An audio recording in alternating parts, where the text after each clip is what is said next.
Welcome to Bible Fiber. I am Shelley Neese, president of the Jerusalem Connection, a Christian organization devoted to sharing the story of the people of Israel, both ancient and modern. This week, we are continuing our study of the book of Ezra, diving into chapter 6. This chapter concludes the story of the first 2 decades of the people's restoration to Judah.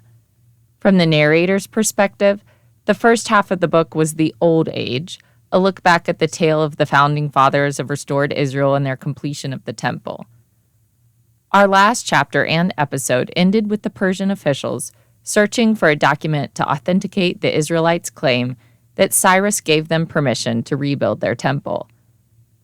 The Israelites did not have hard feelings about Tattenai's inquiry. He was doing his job as a provincial leader. Plus, they seemed confident officials could resolve the matter. The community held dear their historical memory of the declaration of Cyrus. Even more importantly, they felt the eye of their God was upon them. The narrator explained that the royal search for the decree came up empty-handed in Babylon.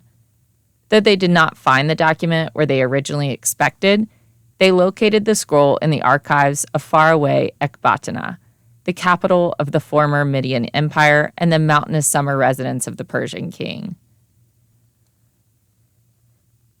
The narrator, keeping to his inclusion of primary documents, provided the full text. A record, in the first year of his reign, King Cyrus issued a decree.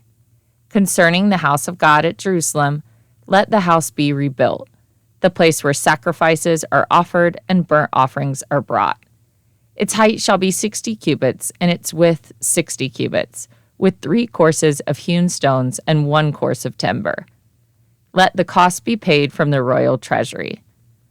Moreover, let the gold and silver vessels of the house of God that Nebuchadnezzar took out of the temple in Jerusalem and brought to Babylon be restored and brought back to the temple in Jerusalem, each to its place. You shall put them in the house of God. An attentive reader of Ezra might notice that the decree given in Ezra 6 is a much fuller decree than the one given in Ezra 1. The first decree focused more on the return of exiles to Judah, while the second omitted any mention of exiles and instead detailed the parameters of the Jerusalem temple project. Also, what we cannot tell reading Ezra in the English translation is that the narrator relayed the first decree in Hebrew and the second in Aramaic. In fact, Ezra 4 through 6 and chapter 7 all have sections written in Aramaic. The only other biblical book to include portions in Aramaic is Daniel. Aramaic was internationalized as a common language since the days of the Assyrian Empire. The narrator of Ezra demonstrated his skill as a careful historian to preserve the letters and first-hand materials in their original language. Of course, his audience also spoke Aramaic from their days in exile, so they could read the narrative in both languages. Biblical scholarship once believed that the narrator of Ezra relayed 2 different versions of the same decree. The most common view today, with the exploration of comparative records in the Persian archives, is that there were 2 decrees to serve different purposes. The first proclamation in Hebrew was an announcement for the Hebrew-speaking exiles. The scroll found in Ecbatana was an official internal memorandum for the empire's administrative purposes. Attaching Cyrus's proclamation to the end of the section, just as it launched the beginning of our book, also served as a literary tool that Bible writers often use to signal the start and end of a narrative. The words of Cyrus are the bookends to the 6-chapter narrative of the first wave of returnees. The Edict of Cyrus, as relayed to Tattenai, resolved each of his questions one by one about the Israelites' permission to build, their financing of their project, and the approved size of the monumental building. According to the memorandum, the temple's height shall be 60 cubits and its width 60 cubits. Remember, scribal errors most often occur with numbers. Solomon's temple was 90 by 30 by 45 feet. It is hard to imagine that the second temple so greatly departed from the blueprint of the first in relation to height. Also, 90 feet is a reasonable number for length or width, but 90 feet in height is highly unlikely.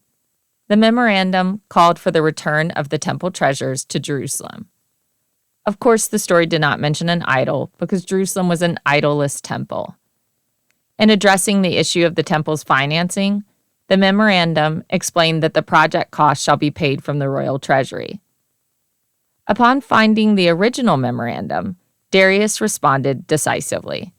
He issued an order heaping even more favor on the Jews and their temple project than Cyrus. He ordered all the Persian administrators, including Tattenai, to leave Judah and keep away and let the work on this house of God alone. The investigation closed and all interference halted. The promise of no more Persian imperial meddling had to be music to the Israelites' ears. The king's support of the project was a faraway endorsement which stopped local interruptions. Darius also promised full financial backing for the temple project. Cyrus promised to finance the rebuild, but Darius added that the royal treasury would also pay for the daily sacrifices: animals, wheat, salt, wine, and oil. That was a generous upgrade from the original commitment. However, the king clarified the money would come through tax deductions on the province. He said the cost is to be paid to these people in full and without delay from the royal revenue, the tribute of the province beyond the river. Beyond the river was the Persian title for all their territory on the west side of the Euphrates River, what today we call Mesopotamia. Darius spoke in the language of the Bible, saying the people of Judah should be free to offer pleasing sacrifices to the God of heaven. Yahweh had told Moses that the burnt offering should be a pleasing odor to the Lord. Darius referred to Jerusalem as the place that God had established his name there. Referring to the temple as the place where God put his name went all the way back to Deuteronomy. Darius's culturally sensitive language indicated Darius knew how the Jews talked about their God in Jerusalem. Darius added a special request for prayer for the life of the king and his children. The Cyrus cylinder requested that when peoples of the empire offered sacrifices to their local gods, they say a prayer for the long life of the king. It was Darius's turn to ask for intercession on his behalf. Polytheistic Persian leaders did not see local ancient traditions as a threat to the empire, but rather a boost to their overall supernatural coverage. Despite the Persians' general rule of charitability when it came to local religions, Darius's favorable attitude towards the Jewish temple seems a little over the top. Historians suggest another possible motivation to explain his enthusiasm. History tells us that Darius likely marched through Judah in 519 BCE to quell a revolt in Egypt. Perhaps it was in Darius's political interest to solicit the favor of Egypt's neighbors in Jerusalem and its surroundings. If so, the narrator of Ezra shows no interest in Persian political maneuverings. All that mattered was that God had turned the heart of the king of Assyria to them. In the ancient Near East, royal decrees often attached threats to their official orders. Darius's order warned, "If anyone alters this edict, a beam shall be pulled out of the house of the perpetrator, who then shall be impaled on it." Since Assyrian times, impalement was a popular form of punishment for wrongdoers. Apparently, the Persians kept up the Assyrian tradition. The people of the land stood in opposition to the returnees rebuilding, but they took seriously the level of imperial protection given to the temple project. With Darius acting as the personal benefactor of the Jerusalem temple, the local opposition had no chance of throwing up additional roadblocks. Darius promised that if they did, his henchmen would turn their own houses into dunghills. Tattenai and his associates followed the orders of the king, giving every green light for the builders to finish the temple. In fact, they did not lose any time during the period of investigation because Tattenai wisely and generously allowed the building to continue while a palace searched for the Edict of Cyrus. The exhortations of Haggai and Zechariah got the people out of their spiritual stupor so they could build with confidence. They knew they were following God's plan. In less than 5 years, they finished the temple. The narrator credited the miracle to the command of God and the decree of the Persian king, saying, they finished their building by the command of the God of Israel and by decree of Cyrus, Darius, and King Artaxerxes. Technically, Artaxerxes had nothing to do with the temple rebuild, but because he later showed favor to the construction of Jerusalem's city walls, the narrator inserted him in the list of good kings. The verse is a reminder that even if Judah lived under foreign rule, God still held sway over every earthly leader. The dedication ceremony for the temple brought out everyone: the people of Israel, the priests and the Levites, and the rest of the returned exiles. It took 20 years from the time they returned until the moment they completed the temple. After 50 years of exile and 20 years of struggling to relaunch the nation in Israel, they fulfilled the prophecy of Jeremiah. Only when Babylon's 70 years are completed will I visit you, and will I fulfill to you my promise and bring you back to this place. The second temple, though not as grand as the first, lasted much longer. The temple would take on periods of renovation, such as under Simon the Just in 200 BCE, and more famously Herod the Great in 20 CE. However, the Second Temple served as a continuous place of Jewish worship for over 4 centuries. The dedication ceremony for the Second Temple was much smaller than the First Temple dedication, comparing the number of animals required for each occasion.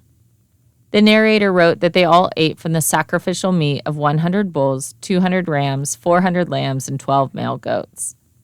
This is the climax of the entire first section. At the temple dedication ceremony, the narrator emphasized the spirit of joy and only joy that permeated the community. No longer are they plagued by sadness in comparing the Second Temple to Solomon's temple. After the dedication ceremony, the people gathered again for the holiday of Passover.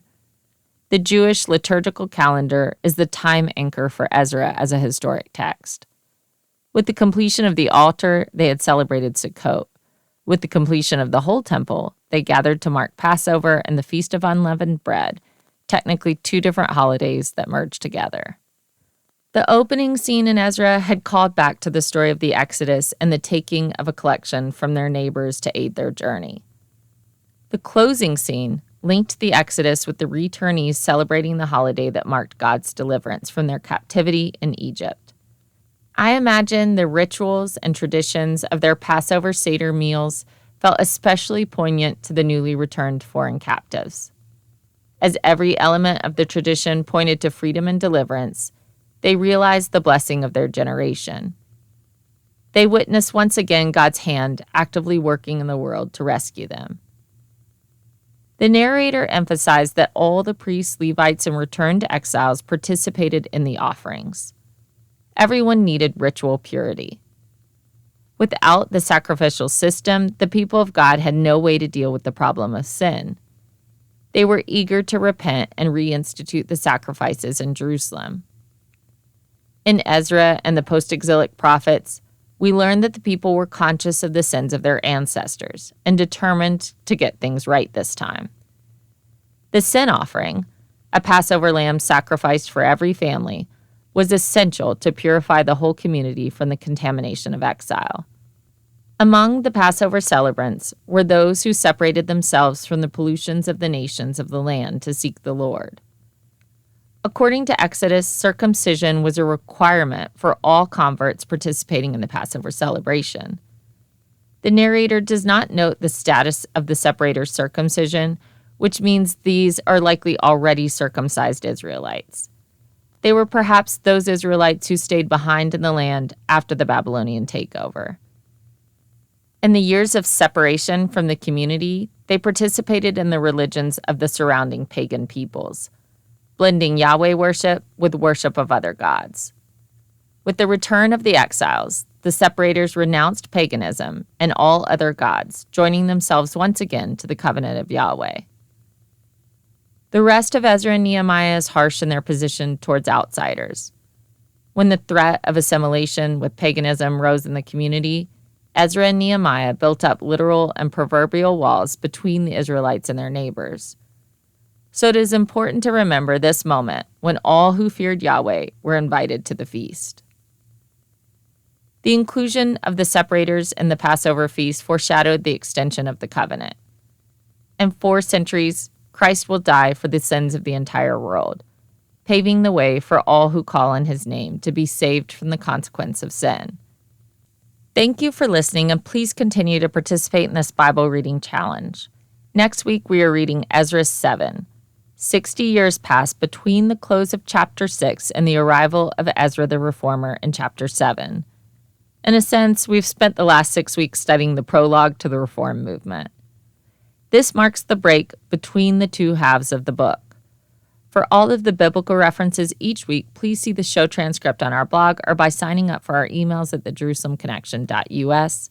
I don't say all the references in the podcast, but they're all in the transcript. Send me a message, I'll respond. Bible Fiber is available on YouTube or wherever you listen to your podcast. Shabbat Shalom.